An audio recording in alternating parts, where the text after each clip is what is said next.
कहानी की शुरुआत में हमें ब्रायन को दिखाया जाता है जो कि एक बहुत ही अमीर बिजनेसमैन है। ब्रायन की जिंदगी में काम ही सब कुछ है। वो अपने काम में इतना ज्यादा बिजी रहता है कि वो अपनी एंगेजमेंट तक को मिस कर जाता है, जिस वजह से उसकी गर्लफ्रेंड उसके साथ ब्रेकअप कर लेती है। हालांकि वो उसे समझाने की मनाने की बहुत कोशिश करता है, पर उसकी गर्लफ्रेंड उसकी एक बात नहीं मानती, जिस वजह से ब्रायन बहुत ज्यादा परेशान रहने लगता है। और अब अपने आप को इस इमोशनल ट्रॉमा से निकालने के लिए वो सैन फ्रांसिस्को से न्यू इंग्लैंड शिफ्ट हो जाता है, जहां वो तय करता है कि अपने लिए घर खरीदेगा। वो एक रियल एस्टेट एजेंट से मिलता है जो उसे कंट्री साइड एक घर दिखाता है। ये घर बहुत ही पुराना है। इस घर को देखकर ऐसा लगता है कि कई सालों से यहाँ पर कोई नहीं रहता। हालांकि उसे घर पसंद नहीं होता, पर यह बहुत ही सस्ती डील होती है। ब्रायन घर को देखकर सोचता है कि इसमें कुछ काम करवाने के बाद जब वो यहाँ से वापस जाएगा तो वो इस घर को अच्छे खासे दामों में बेच सकता है। इसीलिए वो घर के ओनर से मिलता है। घर का ओनर भी इसे जल्द से जल्द बेचना चाहता है। बहुत कम दामों में वो ब्रायन को डील देता है। हालांकि ब्रायन को शक भी होता है, पर घर का ओनर कहता है कि मेरा घर कंट्री साइड यानी कि शहर से बहुत दूर है, इसीलिए मुझे बहुत कम क्लाइंट्स मिलते हैं और मैं जल्द से जल्द इसे बेचना चाहता हूँ। ब्रायन घर को खरीद लेता है। रात को ही वो उस घर में रहने के लिए चला जाता है और तभी उसे घर के अंदर किसी की आहट सुनाई देती है। ब्रायन उस चीज को नजरअंदाज कर देता है। अपने आप ही घर की खिड़कियां खुल जाती है और रेडियो पर कई सालों पुरानी न्यूज आ रही होती है। ब्रायन को लगता है कि हिस्ट्री के बारे में कुछ बताया जा रहा है और अब ब्रायन को एक दिन पहले का वो पल याद आता है जब वो घर के अंदर आया था और उसने मिरर में किसी की परछाई देखी थी। शुरू में उसे लगा था कि शायद ये एजेंट है, पर रियल एस्टेट एजेंट घर के अंदर आया ही नहीं था। यहाँ पर घर के अंदर अब बहुत कुछ होना शुरू हो जाता है। कभी लाइट्स फ्लिकर कर रही होती है, कभी उसे विंडो के पास किसी की परछाई दिखती है, पर ब्रायन भूत प्रेतों पर, आत्माओं पर विश्वास नहीं करता। उसे लगता है कि स्ट्रेस की वजह से उसे सब विजन्स आ रहे हैं। इसी तरह से रात कट जाती है। ब्रायन घर की रिपेयरिंग खुद ही करना शुरू करता है। उसे यहाँ पर रहते हुए कुछ दिन हो चुके हैं और एक रात उसे सिंक के अंदर हार्ट शेप का एक लॉकेट मिलता है जिस पर लिखा होता है ट्रू लव। वो उसे खोल कर देखता है और तभी उसकी नजर विंडो से बाहर जाती है। वो देखता है कि वहां पर कोई लेडी है जो कुछ ढूंढ रही है। उसे लगता है कि शायद ये कोई मुसाफिर है जिसकी गाड़ी खराब हो गई है, उसे मदद की जरूरत है, इसीलिए वो घर से बाहर जाता है। पर वो लेडी उसे देखकर बहुत ज्यादा गुस्से में आ जाती है। वो कहती है कि तुम कौन हो, मेरे घर में क्या कर रहे हो। वो देखती है कि ब्रायन के हाथ में एक लॉकेट है।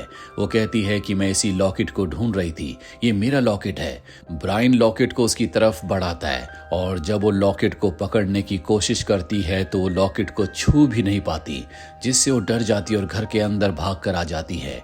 और अब घर अंदर से पूरी तरह से बदल चुका है। घर अब बिल्कुल नया लग रहा होता है, पहले से पूरी तरह से ऑर्गेनाइज्ड है। और यहाँ पर उस लेडी का हस्बैंड भी होता है जो बहुत ज्यादा रूड है।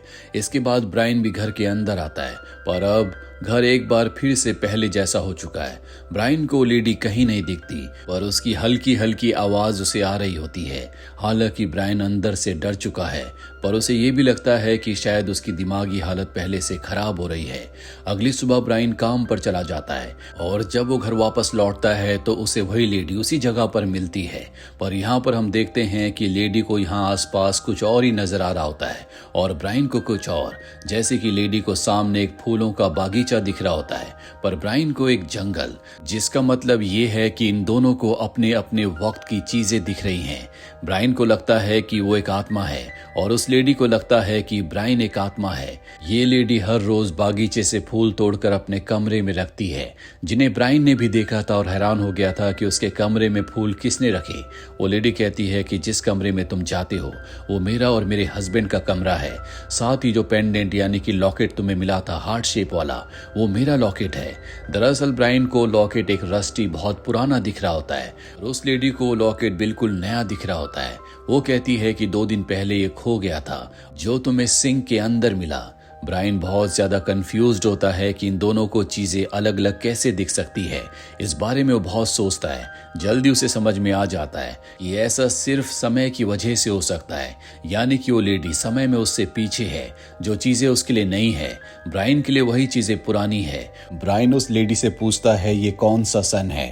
वो बताती है कि 1960। जो सुनकर वो हैरान हो जाता है क्योंकि ये साल होता है सन 2010, यानी कि वो उससे 50 साल आगे है। इसी कारणवश ये दोनों के दोनों कुछ पलों के लिए इस 50 साल के गैप को मिटाकर एक दूसरे के सामने आ जाते हैं। वो लेडी बताती है कि मेरा नाम नोरा है। नोरा को अब तक समझ में आ चुका है कि ब्रायन एक अच्छा इंसान है। ये दोनों अब दोस्त बन चुके हैं। एक दूसरे से कम्युनिकेट करने के लिए ये एक तरीका सोचते हैं। नोरा 1960 में लेटर लिखकर एक जगह रख देती है, जो सन 2010 में ब्रायन को मिल जाता है, क्योंकि पास्ट में जो कुछ होगा फ्यूचर में वो चीज़ इस घर में मिल जाएगी।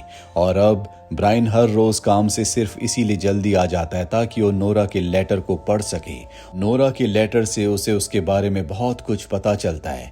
उसे पता चलता है कि नोरा ने थॉमस नाम के एक लॉयर से लव मैरिज की थी, पर शादी के बाद थॉमस, जो कि नोरा के लिए ओवर पॉजेसिव था, वो हमेशा उससे लड़ाई झगड़ा किया करता, क्योंकि वो नहीं चाहता था कि वो किसी से बात करे। वो बस यही चाहता था कि नोरा हमेशा घर पर रहे। नोरा की जिंदगी से प्यार खत्म हो चुका था। उसके पास कोई दोस्त नहीं था, लेकिन ब्रायन को लेटर लिखकर वो अपने बारे में सब कुछ बता देती है, जिस वजह से उसका दिल हल्का हो जाता है। साथ ही ब्रायन भी अपने ब्रेकअप के बाद और काम के चलते बहुत ज्यादा आइसोलेशन में चला गया था। वो बिल्कुल सोशल नहीं था, उसने जिंदगी जीना छोड़ दिया था। पर अब नोरा की वजह से उसकी जिंदगी में बहुत बदलाव आया है। नोरा के लेटर्स पढ़ने से उसे बहुत खुशी मिलती है, और एक रात को उसे नोरा का लेटर मिलता है जिस पर लिखा होता है कि मैं बहुत ज्यादा बीमार हूँ। डॉक्टर बहुत वक्त से मेरी बीमारी का इलाज कर रहा है, पर शायद उसे मेरी बीमारी का कोई आइडिया नहीं है। मैं पहले से बहुत ज्यादा कमजोर हो चुकी हूँ। हमेशा मैं बेड पर ही रहती हूँ। ब्रायन नोरा से उसकी बीमारी का पूरा डिस्क्रिप्शन लेता है, जिसके बाद वो अपने डॉक्टर दोस्त को कॉल करता है और बताता है कि मेरी एक फ्रेंड है, उसे ये डिजीज हुई है। वो कहता है कि आजकल बहुत ही कॉमन डिजीज है। वो ब्रायन को कुछ दवाएं बताता है। दरअसल 1950 में इस बीमारी का कोई इलाज नहीं था, और अब ब्रायन एक लेटर में सारी दवाइयों के नाम लिखकर उसी फायर प्लेस पर रख देता है जहां पर नोरा भी अपने लेटर्स रखती है। नोरा को उसका लेटर मिल जाता है। नोरा बीमारी की वजह से बहुत कमजोर हो चुकी है, इसीलिए बहुत दिनों से वो अपने कमरे से बाहर नहीं आई, जिस वजह से उसे ब्रायन ने कई दिनों से अपने सामने नहीं देखा। पर ब्रायन का लेटर मिलने के बाद वो उन दवाओं का सेवन करना शुरू करती है, जिससे वो जल्दी रिकवर हो जाती है। और एक बार फिर से सन 2010 में घर से बाहर आकर ब्रायन के सामने उसी जगह पर आ जाती है जहां पर ये दोनों हमेशा मिला करते हैं, जो एक स्पॉट है जहां पर ये दोनों एक दूसरे को देख सकते हैं। ये दोनों एक दूसरे से मिलकर बहुत खुश हैं। अब तक इनकी दोस्ती बहुत ज्यादा गहरी हो चुकी है। नोरा ब्रायन को बताती है कि मेरा जो लॉकेट तुम्हें मिला था, दरअसल वो मेरी ग्रैंड मदर ने मुझे दिया था। वो कहती थी कि ये लॉकेट हमेशा तुम्हें तुम्हारा सच्चा प्यार ढूंढने में मदद करेगा, पर इस लॉकेट ने सिर्फ मेरा ही साथ नहीं दिया। इस बात को सुनकर ब्रायन को बहुत बुरा लगता है, और अब नोरा के जाने के बाद वो टेलीफोन डायरेक्टरी से थॉमस का नंबर ढूंढ कर निकालता और उसे कॉल करता है, जो अब भी जिंदा होता है। वो थॉमस से मिलने जाता है, जो अब बहुत बूढ़ा हो चुका है, पर अब भी वो बहुत ज्यादा एरोगेंट होता है। ब्रायन कहता है कि मैं नोरा के बारे में बात करना चाहता हूँ। वो कहता है कि उसके बारे में बात करके क्या फायदा, कई सालों पहले एक्सीडेंट में उसकी मृत्यु हो चुकी है। जिस तरह से थॉमस बता रहा होता है, ब्रायन को उस पर शक होता है, इसीलिए वो सन 1960 के न्यूज़पेपर्स निकलवाता है, जिन पेपर्स में वो आर्टिकल भी होता है जिसमें नोरा की मृत्यु के बारे में लिखा है। दरअसल उसके बेडरूम में आग लग गई थी, जिस वजह से उसकी मृत्यु हुई, जिसके बाद इन्वेस्टिगेशन भी की गई, पर किसी को कोई सजा नहीं मिली। वो थॉमस की कोवर्कर से मिलता है, जो उसे बताती है कि इस तरह के रूमर्स हैं कि थॉमस ने ही अपनी पत्नी नोरा को जलाकर मार दिया था, और ब्रायन को भी ये शक होता है। वहीं ब्रायन की गर्लफ्रेंड, जिससे उसका ब्रेकअप हो चुका था, वो उसकी जिंदगी में वापस लौट कर आना चाहती है। उसने ब्रायन को माफ कर दिया है। वो ब्रायन से कहती है कि मैं तुम्हारे घर आना चाहती हूँ। हालांकि ब्रायन उसे अपने घर नहीं ले जाना चाहता, क्योंकि उसे शक होता है कि अगर उसकी गर्लफ्रेंड वहां पर हुई और उसी वक्त में नोरा आ गई तो वो इस बात का जवाब क्या देगा। पर उसके जिद करने पर वो उसे अपने घर ले आता है। घर देखकर वो समझ जाती है कि अब ब्रायन पूरी तरह से बदल चुका है, क्योंकि उसका घर बहुत ज्यादा ऑर्गेनाइज्ड होता है, और ये सब कुछ नोरा की वजह से हुआ होता है। नोरा की उसकी जिंदगी में आने के बाद उसकी पूरी जिंदगी बदल बदल गई। अब वो वॉशरूम में जाता है और तभी वो देखता है कि बाहर नौरा उसी जगह पर है जिस जगह पर इन दोनों के लिए समय की पाबंदियां खत्म हो जाती है।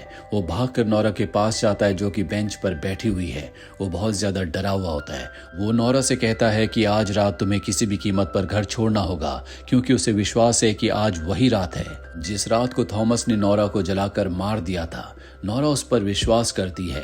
दरअसल कहीं ना कहीं ये दोनों एक दूसरे से प्यार करते हैं, पर इनका प्यार कभी कामयाब नहीं हो सकता क्योंकि इस समय में एक दूसरे से 50 साल आगे पीछे हैं। और नौरा अब घर छोड़ने के लिए तैयार है।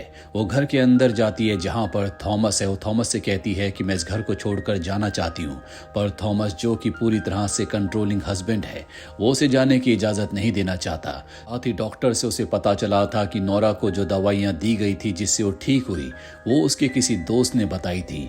थॉमस को लगता है कि नौरा का किसी के साथ अफेयर चल रहा है, इसीलिए वो नौरा के कमरे को बाहर से बंद कर देता है ताकि वो अपने घर को कमरे को छोड़कर ना जा सके। और ठीक उसी वक्त नीचे फायर प्लेस पर एक ब्लास्ट होता है। ये वही फायर प्लेस है जहां पर ये दोनों एक दूसरे के लिए लेटर्स रखते हैं और इस फायर प्लेस के ठीक ऊपर नौरा का कमरा होता है। और अब ब्लास्ट की वजह से उसके कमरे में धुआं भरना शुरू हो जाता है। वो जोर जोर से चिल्लाकर कहती है कि मुझे यहाँ से बाहर निकालो, पर थॉमस उसे बाहर नहीं निकालता। और जब वो चिल्ला रही होती है तो ब्रायन जो घर के बाहर होता है उसे नौरा की आवाज सुनाई देती है। वो भागकर घर के अंदर आता है। वो देखता है कि घर पूरी तरह से अंदर से बदल चुका है। वो समझ जाता है कि ये सन 1960 का नौरा का घर का इंटीरियर है। वो 1960 में पहुंच चुका है। उसे नौरा की मदद करनी होगी। अब वो नौरा को बचाने के लिए ऊपर भागता है, लेकिन थॉमस उसके सामने आ जाता है जो उसे रोकना चाहता है, पर वो उसके ऊपर हमला करके थॉमस को बेहोश कर देता है। उसकी जेब से चाबी निकालकर वो नौरा के कमरे को खोलता है, जिसके बाद वो नौरा को लेकर लिविंग रूम में आ जाता है। और तभी कुछ घटता है जिस वजह से वो एक बार फिर से 1960 से 2010 में वापस लौट आता है। उसे पता चलता है कि उसकी गर्लफ्रेंड को सन 2010 में नौरा का हार्ट वाला लॉकेट मिल गया था जो गलती से फायर प्लेस में गिर गया। उसमें आग लग गई और यही वो लॉकेट था जो इन दोनों के बीच में एक टाइम पोर्टल की तरह काम कर रहा था। ब्रायन यहाँ पर बहुत ज्यादा परेशान है। उसे नहीं पता कि नौरा के साथ क्या हुआ। उसकी गर्लफ्रेंड को समझ में आ जाता है कि ब्रायन किसी और से प्यार करता है और ये दोनों एक दूसरे के लिए नहीं बने। उसकी गर्लफ्रेंड चुपचाप वहां से ब्रेकअप करके उससे चली जाती है। वहीं ब्रायन बहुत ज्यादा परेशान होता है क्योंकि अब वो नौरा से कनेक्ट नहीं कर पाएगा। उसका लॉकेट जल चुका है और तभी उसके दिमाग में ख्याल आता है कि अगर पास्ट बदला है तो टेलीफोन डायरेक्टरी में नौरा का नंबर जरूर होगा। और जब वो टेलीफोन डायरेक्टरी को चेक करता है तो उसमें थॉमस का नहीं बल्कि नौरा का नाम होता है। उसमें उसका एड्रेस भी है। ये देखकर वो बहुत खुश होता है कि उस रात को नौरा बच गई थी। वो नौरा से मिलने जाता है जो कि अब बूढ़ी हो चुकी है। नौरा उसे देखते ही पहचान जाती है और कहती है कि मुझे पता था कि तुम मुझसे मिलने जरूर आओगे, इसीलिए मैंने कभी अपना सरनेम चेंज नहीं किया ताकि तुम मुझ तक पहुंच सको। नौरा को देखकर वो भी बहुत खुश होता है। नौरा बताती है कि उस रात को थॉमस की मृत्यु हो गई थी, जिसके बाद मैंने दूसरी शादी कर ली। उसका हस्बैंड भी आता है जो पहले से ब्रायन को जानता है। दरअसल नौरा ने ब्रायन के बारे में अपने पूरे परिवार को पहले से बता रखा है। ब्रायन के पास नौरा का हार्ट वाला लॉकेट है जो उसने फायर प्लेस से निकाल कर साफ कर लिया था। वो लॉकेट वो उसे वापस करना चाहता है, पर वो कहती है कि इस पर मेरा नहीं बल्कि तुम्हारा हक है। तुम्हें भी इस लॉकेट की वजह से तुम्हारा सच्चा प्यार जरूर मिलेगा। मैं चाहती हूँ कि तुम ये लॉकेट मेरी ग्रैंड डॉटर सैरा को दे दो। तभी वहां पर सैरा आती है और उसे देखकर ब्रायन का मुंह खुला का खुला रह जाता है क्योंकि वो हूबहू नौरा की कॉपी है। दरअसल ब्रायन की वजह से ही नौरा की जिंदगी में उसे सब कुछ मिला। हालांकि 1960 में उसे ब्रायन से प्यार हो गया था, लेकिन उसे पता था कि वो ब्रायन से जब मिलेगी तब तक वो बहुत बूढ़ी हो चुकी होगी। उसने शादी की जहां उसे उसके हस्बैंड से बहुत प्यार मिला और अब वो चाहती है कि ब्रायन को भी उसका असली प्यार मिले। उसे पता है कि उसकी ग्रैंड डॉटर सैरा ब्रायन के लिए एक परफेक्ट लड़की है। वो चाहती है कि ये दोनों हमेशा एक दूसरे के साथ रहें। और जैसा कि नौरा की ग्रैंड मदर ने उसे कहा था कि इस लॉकेट की वजह से इंसान को उसका सच्चा प्यार जरूर मिलता है, ब्रायन को भी उसका प्यार अब मिलने वाला है। नौरा को भी उसका प्यार मिला उसके पति के रूप में। उसकी जिंदगी भी इस लॉकेट की वजह से बची, क्योंकि इसी लॉकेट की वजह से वो सन 2010 के ब्रायन से मिल सकी, जिस वजह से उसकी जान बच गई। तो ये थी पूरी कहानी इस फिल्म की। उम्मीद करते हैं कि ये कहानी आपको पसंद आई होगी।